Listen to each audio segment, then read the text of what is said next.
അങ്ങനെ കാത്തിരിപ്പിനൊടുവിൽ ഡിറ്റക്റ്റീവ് ഉജ്ജ്വലൻ എന്ന ചിത്രത്തിൻ്റെ first day Kerala box office collection റിപ്പോർട്ടൊക്കെ ആരാധകർക്ക് മുന്നിൽ പുറത്തുവന്നിരിക്കുകയാണ്.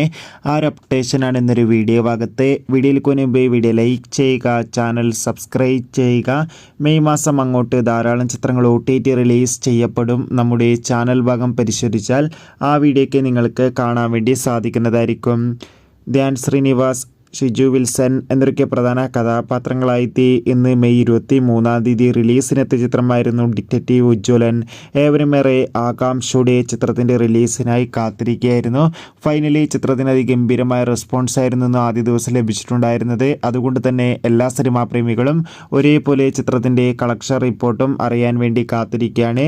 ഫൈനലി ചിത്രത്തിൻ്റെ first day Kerala box office collection റിപ്പോർട്ടൊക്കെ ആരാധകർക്ക് മുന്നിൽ പുറത്തു വന്നിരിക്കുകയാണ്. ഇപ്പോൾ കിട്ടുന്ന അപ്ഡേഷൻ പ്രകാരം ഡിറ്റക്റ്റീവ് ഉജ്ജ്വലൻ എന്ന ചിത്രത്തിന് ആദ്യ ദിവസം കേരളത്തിൽ നിന്ന് 1 കോടിക്കടുത്ത് വരെ കളക്ഷൻ നേടിയെടുക്കാൻ വേണ്ടി സാധിക്കുമെന്നാണ് ട്രാക്കിംഗ് റിപ്പോർട്ടുകൾ സൂചിപ്പിക്കുന്നത്.